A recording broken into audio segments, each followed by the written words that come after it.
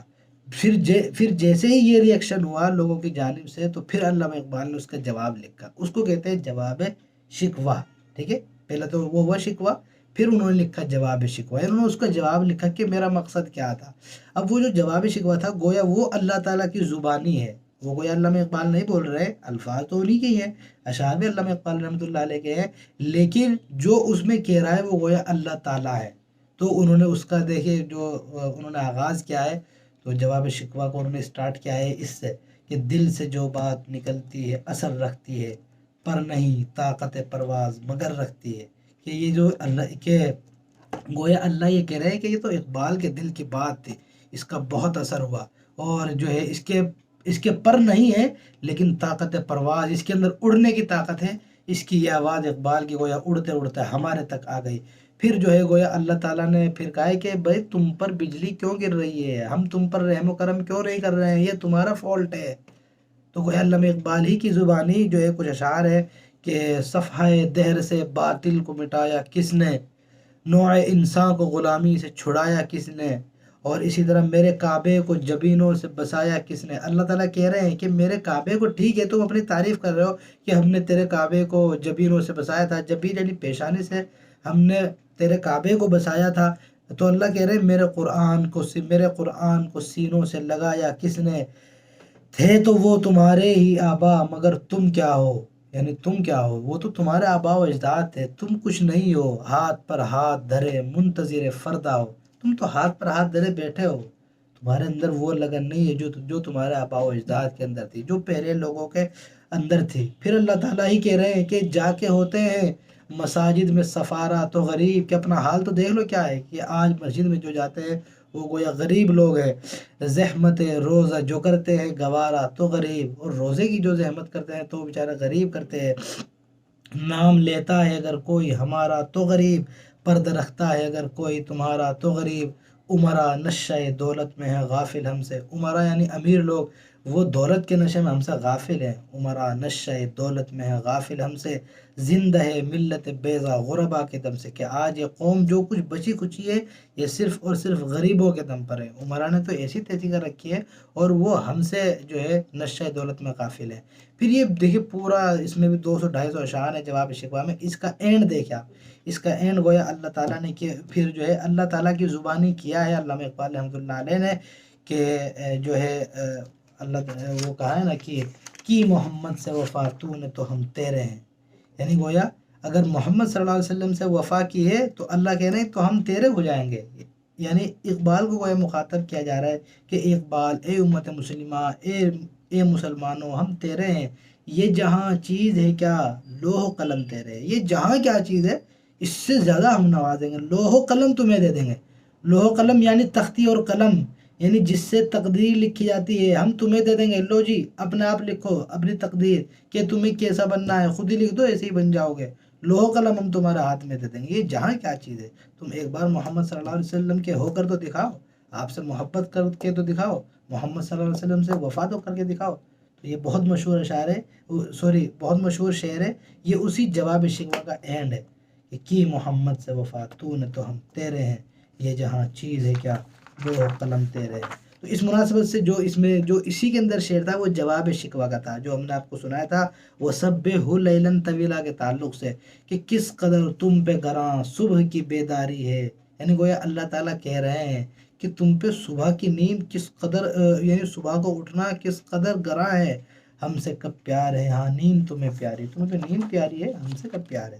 تو گویا پھر تہجد کی طرف یہ ساری بات وہ تہجد سے آئی ہے کہ تہجد کا آدمی کو جو ہے بہت ہی زیادہ اہتمام کرنا چاہیے، کچھ بھی مانگنا ہو ظاہر سی بات ہے جو ہے ہمیں اللہ ہی سے مانگنا ہوگا، اور سب سے بیسٹ طریقہ جو ہے اللہ سے مانگنے کا وہ تہجد ہے۔ ان هؤلاء يحبون العاجلة ويذرون وراءهم يوما ثقيلا. میں نے آپ کو بتایا تھا کہ پھر یہاں سے کفار و مشرکین کا اصل مرض بتایا جا رہا ہے کہ یہ اصل مرض کیا ہے، ان کا رویہ جو ہے اس کا اصل پوائنٹ کیا ہے، کہ بے شک یہ لوگ یحبون محبت کرتے ہیں العاجلہ دنیا سے، یہ لوگ دنیا کے خوگر ہیں، دنیا کی محبت ان کے دل میں رچ بس گئی ہے. وَيَذَرُونَ وَرَاءَهُمْ يَوْمًا ثَقِيلًا، اور یہ اپنے سامنے جو ایک بہت بھاری دن آنے والا ہے اس کو اگنور کر رہے ہیں. ٹھیک ہے، وَيَذَرُونَ، اور اگنور کر رہے ہیں جو ان کے سامنے ایک بھاری دن آنے والا ہے. اب میں نے آپ کو بتایا کہ بھاری دن جو ہوگا وہ کفار و مشرکین ہی کے لیے ہوگا، مومن کے لیے وہ بہت ہی گویا آرام دہ دن ہوگا، ان کے لیے ان کو پریشان ہونے کی ضرورت نہیں ہے. تو یہ ان کا اصل مرض ہے. نحن خلقناہم، اب ان کو بتایا جا رہا ہے، ان کو متنبع کیا جا رہا ہے کہ یہ جو چوڑے چکلے سینے اور مضبوط ہاتھ پاؤں دیے ہیں تو ہم نے اس لیے نہیں دیے ہیں کہ تم ان سے ہماری نافرمانی کرو. نحن خلقناہم، ہم نے ان کو پیدا کیا ہے. وشددنا اسرہم، اور ہم نے ان کے جوڑ جو ہے وہ بہت مضبوط بنا دیے ہیں، ان کے جوڑ بند جو ہیں وہ ہم نے مضبوط کر دیا، ان کو ہٹا کھٹا بنایا ہے، بہترین ان کو سانچے میں ڈال دیا ہے. لیکن اس لیے ان کو آگاہ کیا گیا، الرٹ کیا گیا. وَإِذَا شِئْنَا، اگر ہم چاہیں تو بَدَّلْنَا أَمْثَالَهُمْ تَبْدِيلًا، ہم جو ہے ان کی جگہ دوسرے لوگوں کو پیدا کر دیں. ہم چاہیں تو ہم ان کو چھوڑ کر دوسرے لوگوں کو پیدا کرتے ہیں. اس کے کئی مفہوم ہو سکتے ہیں. ایک مفہوم تو یہ کہ ہم ان کو ختم کر دیں، ان کی جگہ ایک دوسری قوم لے کر آئیں. اور دوسرا مطلب کیا ہے کہ یہ جو ان کا شیپ نظر آ رہا ہے اسی شیپ کو ہم چینج کر دیں، یعنی کسی کو لقمہ مار جائے. لقوے سے کیا ہوتا ہے، انسان کا پورا جو ہے چہرہ بگڑ جاتا ہے، ٹیڑھا میڑھا ہو جاتا ہے. تو ہم چاہے تو اس کو ایک دم بالکل ہم اس کو چینج کر سکتے ہیں، بدل سکتے ہیں. اور تیسرا مفہوم یہ بھی ہے جو بالکل اس سے مناسب لگتا ہے، یعنی آیت کے مضمون سے بھی، کہ ہم چاہیں تو پھر جو ہے بعد میں اٹھا سکتے ہیں. یعنی آپ مر جائیں گے، مرنے کے بعد ہم چاہے تو اس کو دوبارہ اٹھا سکتے ہیں، کیونکہ ہم نے ہی پیدا کیا، ہم نے اس کے جوڑ مضبوط بنائے. ہم چاہے تو اس کو پھر مار کر پھر دوبارہ پیدا کر دیں.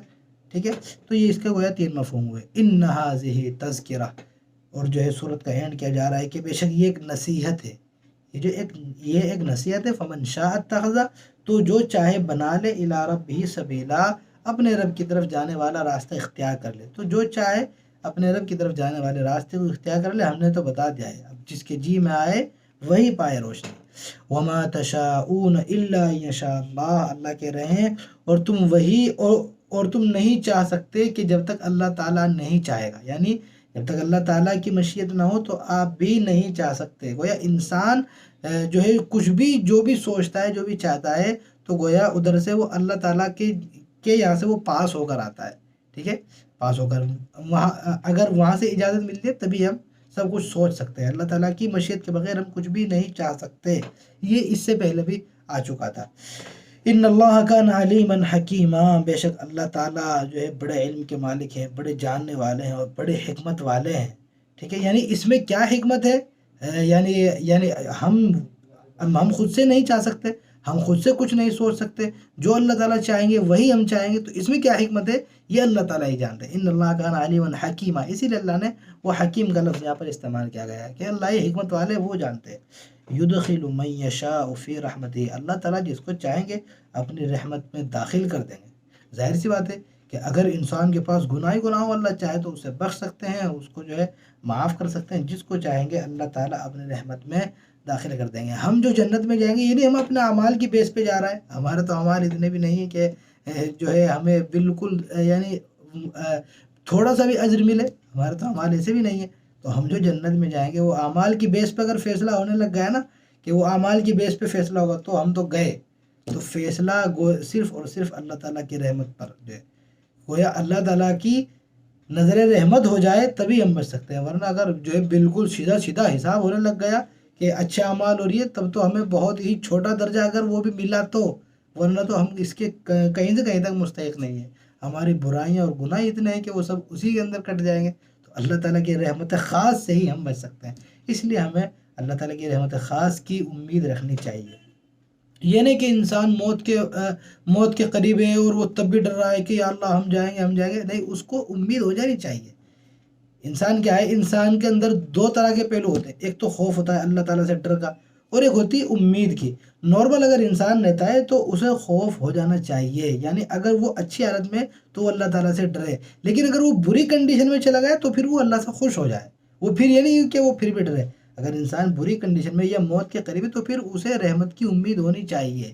یہ مثال کے طور پر وہ اس کے سامنے کچھ بھی آثار نظر نہیں آ رہا ہے، کہیں وہ پھنس گیا تو وہاں پر پھر امید ہو جانی چاہیے، وہاں پر پھر خوف نہیں ہونا چاہیے۔ تو دونوں طرح کی کیفیت انسان پر آتی رہتی ہے، اللہ سے خوف بھی اور اللہ کی رحمت کی امید بھی۔ اب یہ نہیں کہ پوری لائف اللہ بس بھائی ہم تو گناہ کر رہے ہیں، وہ اللہ تعالیٰ کی رحمت بڑی وسیع ہے بھائی، یہ نہیں، اس وقت ڈرے انسان، لیکن اگر کچھ ہو جائے تو ظاہر سی بات ہے وہاں پر پھر اللہ تعالیٰ کی رحمت کا امیدوار۔